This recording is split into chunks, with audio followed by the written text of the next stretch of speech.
Hey, this is Connor from Omni. I wanted to share a bit about our data modeling philosophy, which is that a data model should help you quickly explore data and get accurate answers without creating a bottleneck for your team.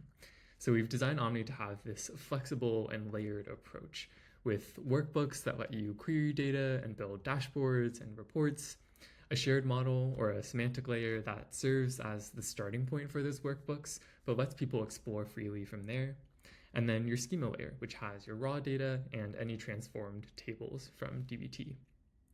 This lets you approach analysis and modeling in Omni however you prefer. So you could start up here in a workbook and instantly analyze your raw data, develop metrics that you think are useful to the rest of your organization, push that down to your shared data model, and if you like, you can even solidify them into your data warehouse with dbt. Or you could go the opposite direction and you could start by modeling everything up front in your data warehouse or in dbt, use that as the foundation for your shared data model, and then in your workbooks, just be analyzing the data that you've already modeled and use it just for analysis and visualization. Or maybe more likely, it's probably a hybrid of those approaches. So maybe you do model some things up front, transform some data that you're going to be using, start analyzing it in a workbook, and once you find things that are useful, you can push that logic down to your shared data model for other folks to use across your organization. And if it's particularly useful, you can use dbt to push it all the way down to your data warehouse. The goal here is really to help you move fast while you're analyzing data, and it also provides a way to manage business logic from your database all the way to your dashboards. So whether you're using Omni for internal reporting or your customer-facing analytics, this lineage makes it much easier to safely manage changes too. Let's say if you change a field in your data warehouse or in dbt, then all the queries in Omni, whether internal or external, that are pointing to that definition from your data warehouse or dbt, all of those queries can be updated at once because they have this shared data modeling foundation. So you don't have to worry about breaking something and scrambling to make changes to a bunch of individual queries. Omni's data model helps you manage that change much more seamlessly. All right, let me show you how this works in action. So I'm going to switch over to this query tab here. This is Omni's workbook interface, and we're in the order transactions topic. So you can see these topics here. They're basically curated sets of data that the data team usually puts together. And it makes it so that all these joins are predefined. So end users can freely pull from any of these tables here. I'm going to show you this ID column here, which if I pop open the SQL, you can see that this is pulling directly from the e-commerce order items data set, no extra definitions involved.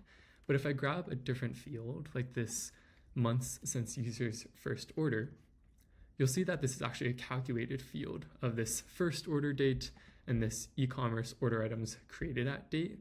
So this field doesn't actually exist in our database, but it's a metric we've defined in Omni that's useful as we're querying in Omni, but it doesn't have to live all the way in the database layer. We can also iterate on these metrics a bit, so we're not confined to just the metrics here. If I clear that out, let's say I wanted to create a profit metric. So actually I'll grab the date so we can see that a little more clearly. I'll grab the total sale price, and then I want the margin field. So I'll just make a quick metric for that. So we have total margin, and we're going to calculate profit by subtracting the margin from the total sale price. So I can just use Omni's Excel syntax here. I'll just do B1 minus C1. We'll call that profit. Awesome. And then from here, I want to make this generally available in this workbook that I'm in. So I can just hit promote to workbook, and that'll add it to this field picker over here. From here, this profit metric can just stay in this workbook, doesn't have to ever touch anything else.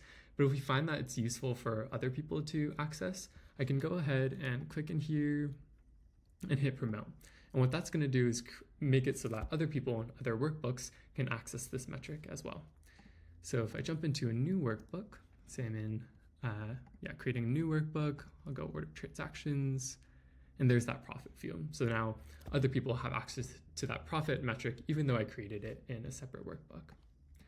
You'll see here that modeling is pretty fast and iterative. We've done all of this in the UI. It's pretty quick and easy to stand up new metrics. And we find that this helps bridge the gap between data analysts who are pretty in the weeds and analyzing data all the time and data engineers or data team managers who are hoping to curate a data environment that folks can freely access, but maybe don't know the metrics quite as well.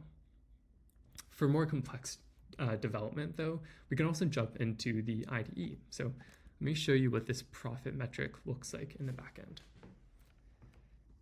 Okay, so we were creating that profit metric just through the UI, just by pointing and clicking, using some Excel syntax, but behind the scenes, Omni is recording this in some code in YAML. And you can see that there's a lot more that you can do in this IDE, like define drill fields.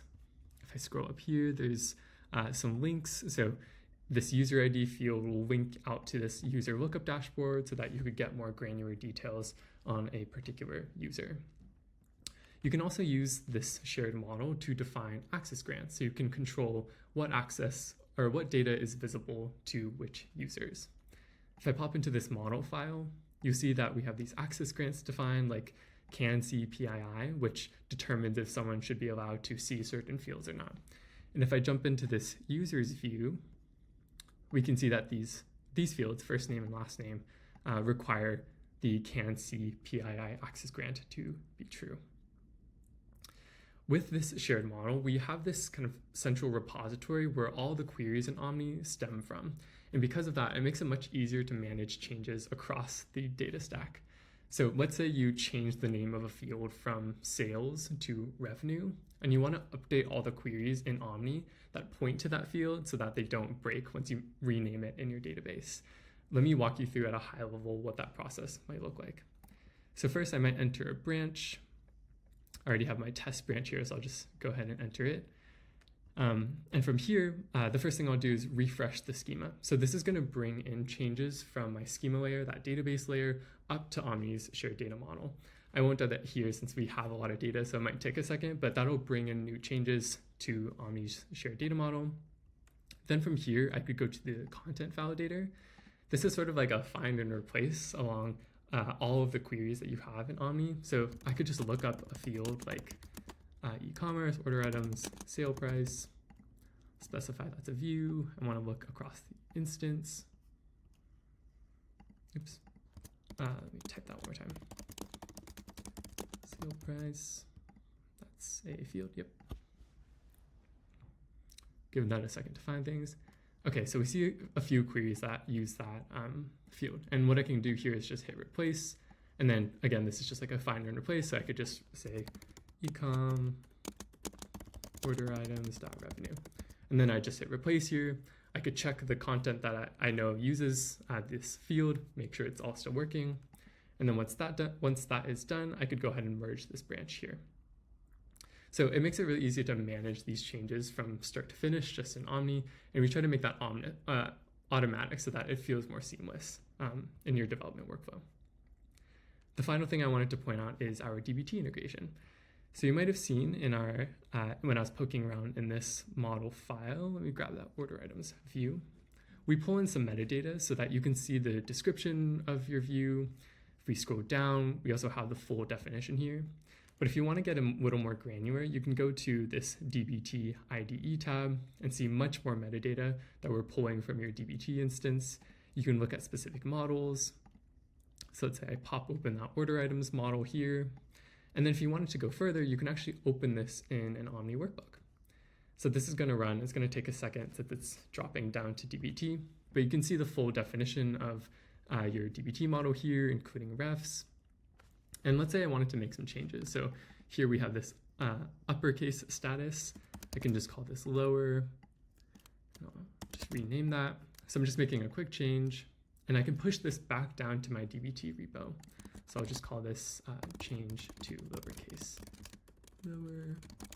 status. Awesome. I'll hit push. And that's going to open a PR for me in GitHub. So I can go ahead and open that. And from here, I can use my org's typical CI/CD process to actually push that change live in DBT. Okay, so that's a quick intro to data modeling in Omni.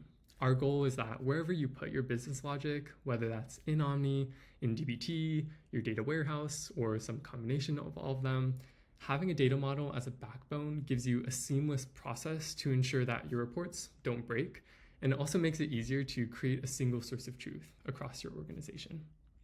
If you're interested in learning more about data modeling, please reach out to our team. We would love to show you more.